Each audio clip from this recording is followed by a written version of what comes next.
नमस्कार दोस्तों, घर कोई भी हो, अगर आपके घर में ढलाई सही से नहीं हो रहा है दोस्तों, क्योंकि ये फ्रेम्ड स्ट्रक्चर घर है। पूरा पहले फ्रेम मजबूत जब तक नहीं होगा दोस्तों, जब तक जो बीम है, ये कॉलम है, ये इसमें मजबूती नहीं आएगी, आपके घर में किसी भी प्रकार से मजबूती आप उम्मीद नहीं कर सकते हैं। अब अच्छा ढलाई के लिए दोस्तों पहले क्वालिटी चेक कीजिए। बहुत बढ़िया ढलाई यहाँ पे क्वालिटी आप नहीं पाएंगे। तो हनीकॉम्ब तो इस साइड के लिए बहुत छोटा चीज़ है। पूरा का पूरा जो सरिया है ना, वही आप देखेंगे दोस्तों कि हवा में एक्सपोज हो गया है। एक जगह नहीं दोस्तों, चलिए आपको जगह जगह पे दिखाता हूँ। ठीक है, यहाँ पे प्लास्टरिंग करने की कोशिश की गई है, लेकिन पूरा जो मामला है वो छिप नहीं पाया दोस्तों। यहाँ भी देख सकते हैं कुछ इस तरीके से ये सरिया हवा में एक्सपोज्ड है। 4 से 5 पॉइंट डिस्कस करने वाला हूँ।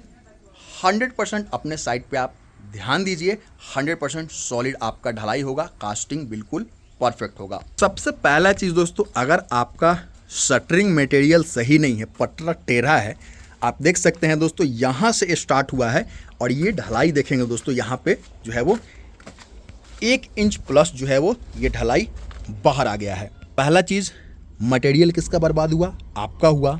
अगर दोस्तों इसमें प्लास्टरिंग करते हैं तो इस जगह जो है वो जहाँ पे आधा इंच प्लास्टर में काम चल जाता है दोस्तों, यहाँ पे कम से कम 1.5 इंच करना होगा। उतना ज़्यादा प्लास्टरिंग तो वो करेंगे नहीं। इसको दोस्तों छेनी हथौड़ी से इसको तोड़ा जाएगा। पहला चीज़ दोस्तों, एक बार किसी भी पार्ट में अगर ढलाई हो जाए, उसको तोड़ेंगे ना तो मनचाहा जगह से वो नहीं टूट सकता है। क्रैक्स आने के चांसेस है। मटेरियल बर्बाद आपका हुआ, लेबर कॉस्ट आपका ज़्यादा जाएगा। एक जगह नहीं, हर जगह दोस्तों आप देखेंगे यही स्थिति है। शटरिंग मटेरियल सही नहीं रहेगा, नुकसान आपको है, ठेकेदार को इससे कोई नुकसान नहीं है। ठीक है, अने पटरे से दोस्तों ढलाई करने से काम लायक पटरा नहीं है। जबरदस्ती ढलाई कीजिएगा तो इस तरीके का ढलाई निकलते हैं दोस्तों। जो दूसरा पॉइंट है ना, वो ये है, किसी ऐसे मिस्त्री या ठेकेदार को आपने पकड़ लिया है जिसके पास प्रॉपर टूल नहीं है दोस्तों, ट्रेक्टर मशीन जैसा बेसिक टूल भी नहीं है दोस्तों, तो इस तरीके से आप देखेंगे जगह जगह पे हनीकॉम्ब। इस वाले ढलाई का अगर आप क्वालिटी देखें, ये देखिए, इस वाले ढलाई का क्वालिटी आप देख सकते हैं। ठीक है, तो ये चीज़ इसमें कितना स्ट्रेंथ होगा ये आप खुद समझ सकते हैं। और ये इसलिए हुआ है क्योंकि इसमें वाइब्रेटर का इस्तेमाल नहीं किया गया है। एक पॉइंट और आप नोट कर सकते हैं, अगर दोस्तों जो शटरिंग होता है, शटरिंग में क्या होता है दोस्तों, चलिए मैं आपको दिखाता हूँ। कवर ब्लॉक का इस्तेमाल किया जाता है हर एक ढलाई में, चाहे किसी भी चीज़ का ढलाई हो, बीम का ढलाई हो, कॉलम का ढलाई हो, सीढ़ी का ढलाई हो, नीचे फुटिंग का ढलाई हो, छत का ढलाई हो,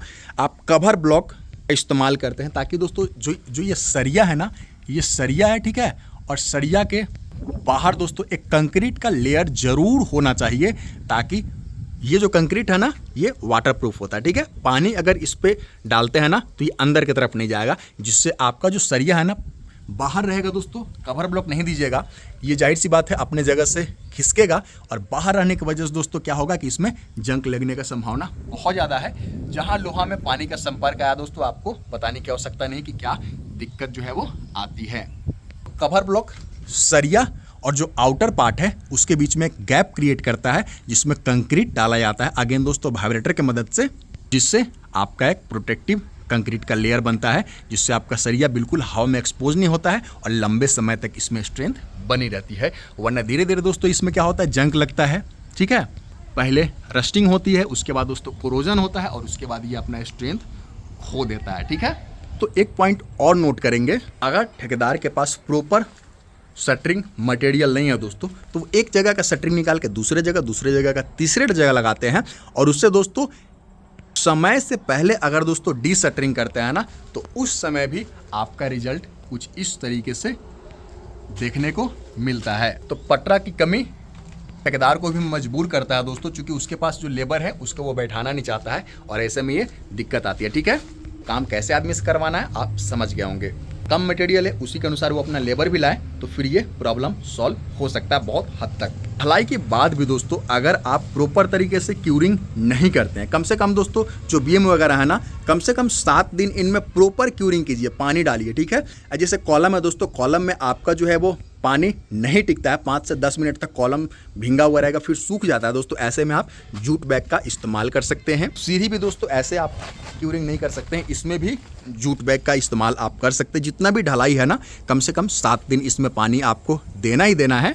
ओपीसी अगर सीमेंट का इस्तेमाल कर रहे हैं दोस्तों, ये ड्यूरेशन 7 से 10 दिन हो जाती है। दोस्तों इस तरीके के काम से आपको बचना है। जो पॉइंट बताया गया है ना, आपको इसलिए फॉलो करवाना है अपने साइट पे। धन्यवाद।